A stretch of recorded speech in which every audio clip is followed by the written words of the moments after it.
Student, हम लोग पढ़ रहे हैं सेल बायोलॉजी। और सेल बायोलॉजी की लास्ट क्लास में जो हमारा टॉपिक चल रहा था वो चल रहा था properties of plasma membrane. Properties of plasma membrane में हम लोगों ने पढ़ ली थी उसकी प्रॉपर्टीज, जैसे osmosis, diffusion, facilitated diffusion, active transport and passive transport के बारे में हम लोगों ने पढ़ लिया था। आज जो हमारा टॉपिक है वो है सेल ऑर्गेनल्स या कोशिकांग। सेल ऑर्गेनल्स क्या होते हैं, मतलब जो कोशिकांग, जो सेल कोशिकांग जो होते हैं वो क्या होते हैं और कौन कौन सी कोशिकांग पाए जाते हैं, इनके बारे में हम स्टडी करेंगे। तो सबसे पहले जो हमारा सेल ऑर्गेनल है वो है एंडोप्लाज्मिक रेटिकुलम या अंतःप्रद्वी जालिका। एंडोप्लाज्मिक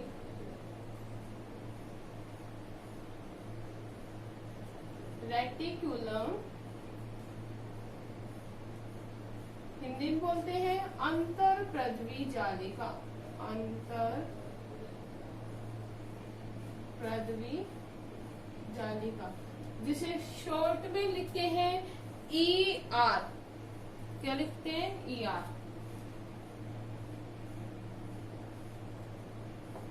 इससे मतलब एंडोप्लाज्मिक, आर से रेटिकुलम। तो सबसे पहले हम बात करते हैं कि एंडोप्लाज्मिक रेटिकुलम क्या होती है। Endoplasmic reticulum is a tube like structure. कैसी होती है? नलिका रूपी संरचनाएं होती हैं जो न्यूक्लियस के दोनों साइड में पाई जाती है। हम लोग न्यूक्लियस के स्ट्रक्चर में देखते हैं इस प्रकार से न्यूक्लियस की स्ट्रक्चर होती है, दोहरी झिल्ली युक्त। तो ये दोनों साइड में जो संरचनाएं पाई जाती हैं वो क्या कहलाती है? ER। क्या कहलाएगी? एंडोप्लाज्मिक रेटिकुलम कहलाती है। जो एंडोप्लाज्मिक रेटिकुलम इन ट्यूब लाइक संरचनाओं को नाम दिया वो दिया था पोर्टर नामक वैज्ञानिक। किसने दिया भाई? पोर्टर नामक वैज्ञानिक ने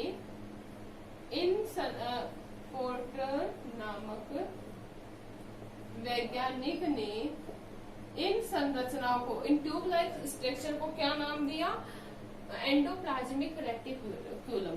इतना क्लियर है। इसके साथ ही साथ हम देखते हैं कि इन संरचनाओं को एंडोप्लाज्मिक रेटिकुलम या अंतःप्रद्वी जालिका नाम क्यों मिला। ये इम्पोर्टेंट बात है। अंतःप्रद्वी जालिका, we all know that student, किसी भी चीज को जो कोई नाम मिलता है उसके पीछे कोई ना कोई रीजन होता है, ठीक है। तो अंतःप्रद्वी जालिका इसे क्यों बोला जाता है?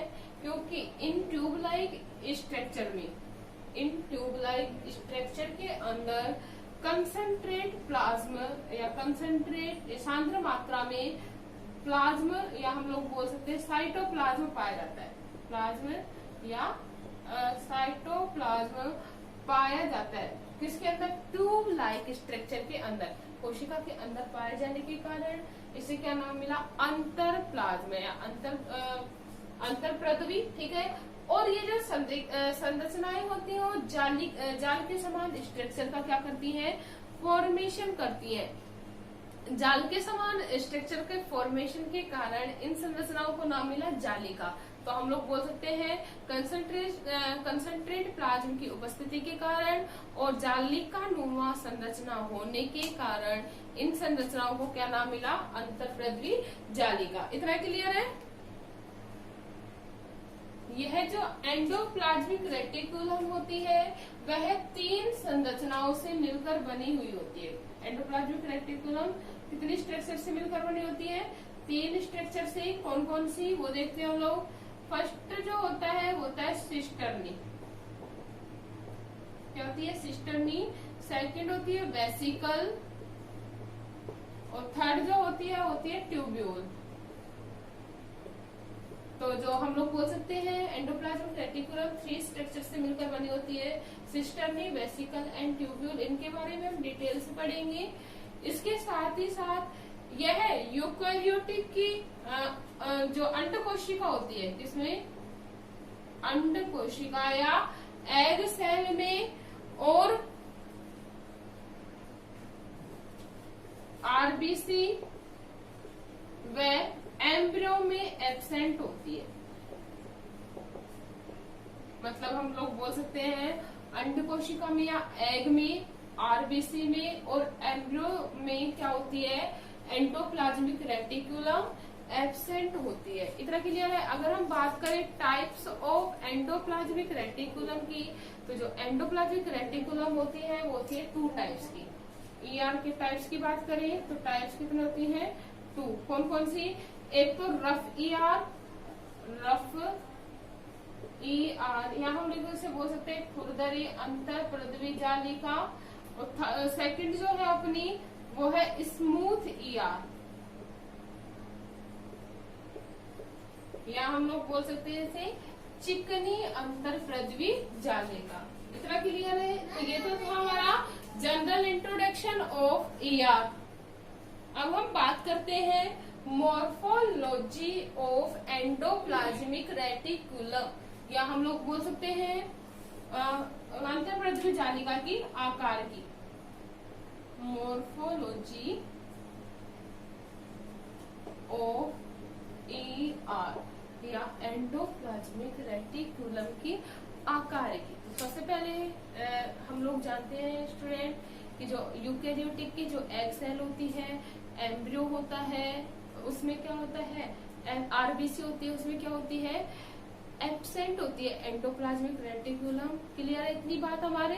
नेक्स्ट अगर हम बात करें तो जो एंडोप्लाज्मिक रेटिकुलम है, it is a tube like structure. कैसी संरचना होती है, ट्यूब के समान संरचना होती है या नलिका रूपी संरचना होती है जो जाल के रूप में पाई जाती है। इतना क्लियर है। नेक्स्ट सबसे इम्पोर्टेंट बात याद रखने की इसमें यह होती है कि जो एंडोप्लाज्मिक रेटिकुलम है उसकी जो शेप, साइज और जो संख्या होती है वो भी अलग अलग पीरियड में चेंज होती रहती है। जैसा कि हम लोगों ने बताया कि आरबीसी, एम्ब्रियो एंड जो एग होता है उसमें एंडोप्लाज्मिक रेटिकुलम एब्सेंट होती है। इसी प्रकार जो वृद्ध होते हैं या एज्ड जो जीव होते हैं, अधिक उम्र वाले जो जीव होते हैं, उनमें एंडोप्लाज्मिक रेटिकुलम की जो संख्या होती है वो कम पाई जाती है। क्यों, रीजन क्या है, धीरे धीरे डिजेनरेशन हो जाने के कारण। इसी के साथ जो यंग पर्सन होते हैं या यंग ऑर्गेनिज्म होते हैं उनमें जो एंडोप्लाज्मिक रेटिकुलम है उसकी संख्या सर्वाधिक पाई जाती है। इतना क्लियर है। अब हम बात करें स्ट्रक्चर की, तो we all know that student, अगर स्ट्रक्चर की बात करें तो एंडोप्लाज्मिक रेटिकुलम के स्ट्रक्चर को कितने पार्ट्स में डिवाइड किया गया है, 3 पार्ट्स में। कौन कौन सा, सिस्टर्नी, वेसिकल एंड ट्यूब्यूल्स। इतना क्लियर है। तो अब हम बात करेंगे स्ट्रक्चर में फर्स्ट पार्ट की, क्या है, सिस्टर्नी।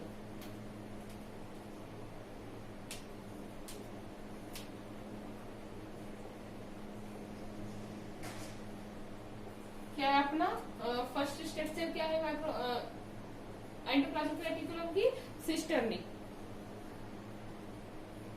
तो जो अंतर पृथ्वी जालिका की जो यह संरचना होती है वह चपटे नलिकाकार आकृति की संरचना होती है। किसके समान होती है, चपटे नलिकाकार आकृति की, नलिकाकार आकृति की, या हम लोग बोल सकते हैं थैलेनुमा संरचना होती है। कैसी संरचना होती है भाई, चपटे नलिकाकार आकृति की थैलेनुमा संरचना होती है। ये शाखाहीन, कैसी होती है, शाखाहीन, शाखाहीन होती है और समांतर अरेंज होती है। कैसे अरेंज होती है, समांतर रूप से व्यवस्थित होती हैं, जो केंद्रक के चारों ओर पाई जाती है। जो संरचनाएं हमें केंद्रक के चारों ओर दिखाई देती है वो कौन सी होती है, सिस्टर्नी संरचना होती है। अगर हम इसके व्यास की बात करें तो इसका जो व्यास होता है वो होता है 4 to 5 mm। क्या होता है, 4 से 5, ठीक है। कितना होगा भाई, इसका व्यास होता है 4 से 5 mm मोटी होती है, ठीक है, मोटे व्यास वाली होती है। जो प्रोटीन संश्लेषण या प्रोटीन सिंथेसिस करने वाली जो संरचनाएं होती हैं उनमें ये विकसित रूप से पाई जाती है। किसमें, प्रोटीन सिंथेसिस सेल में, ठीक है।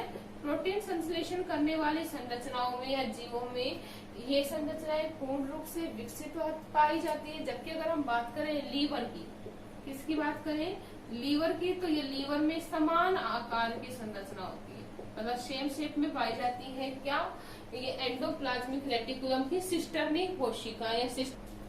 इसी के साथ स्रावी ग्रंथियों में, स्रावी ग्रंथियों में भी ये विकसित प्रकार की होती है। क्या, सिस्टर्नी। सिस्टर्नी कैसी पाई जाएगी, विकसित प्रकार की संरचना होती है, डेवलप्ड टाइप की। क्लियर है। नलिकाकार आकृति की संरचनाएं होती है सिस्टर्नी। इनका व्यास जो होता है वो 4 to 5 mm होता है।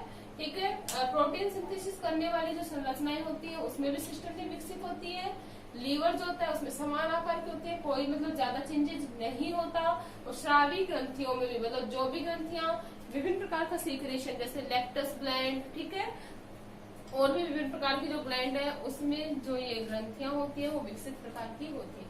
संरचना की अगर हम बात करें तो जो सिस्टर्नी होती है वो इस प्रकार से पाई जाती है, समांतर रेंज होती है। ठीक है। इस प्रकार की जो संरचनाएं होती है, इस प्रकार से हम जुड़ी हुई भी दिखा सकते हैं। इस प्रकार की जो संरचना होती है वो क्या कहलाती है, ये किसकी संरचना है, सिस्टर्नी की। क्लियर है। तो ये था अपना सिस्टर्नी।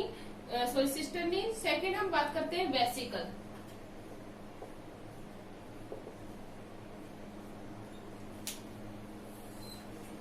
वेसिकल या फिर इन्हें हिंदी में बोला जाता है पुटिकाएं।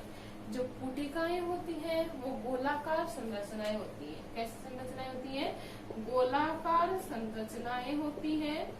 ठीक है। गोलाकार संरचना, इनका जो व्यास होता है वो होता है 25 से लेकर 500 nm। व्यास जो होता है कितना होता है, 25 से 500 nm व्यास की गोलाकार संरचनाएं होती हैं। ये जो संरचनाएं होती है वो कोशिका द्रव्य के अंदर बिखरी हुई अवस्था में पाई जाती है। कैसी पाई जाती है, बिखरी हुई अवस्था में पाई जाती है। अगर हम बात करें, कभी कभी ये जो गोलाकार संरचनाएं आपस में जुड़कर, या ये पुटिकाएं आपस में जुड़कर एक बड़ी संरचना का निर्माण कर लेती हैं। पुटिकाएं आपस में जुड़कर क्या कर लेती हैं, बड़ी संरचनाओं का निर्माण कर लेती हैं। उन संरचनाओं को कहा जाता है कैनाल।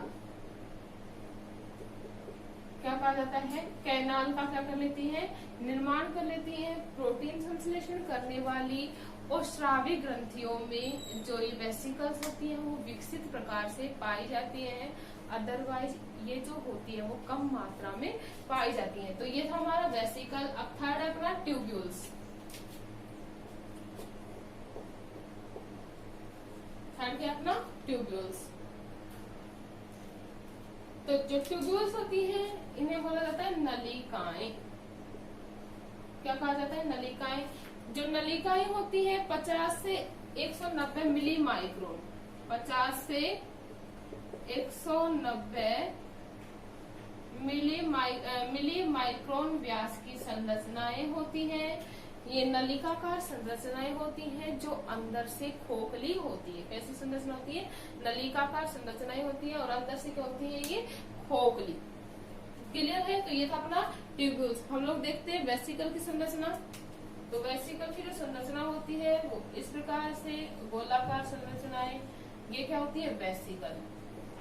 ठीक है। इसी प्रकार अगर हम बात करें ट्यूब्यूल्स की, तो जो ट्यूब्यूल्स होती है अनियमित आकार की नलिका नुमा संरचनाएं होती है, ये क्या कहलाती है, ट्यूब्यूल। क्लियर है। तो ये अपना morphology of endoplasmic reticulum complete.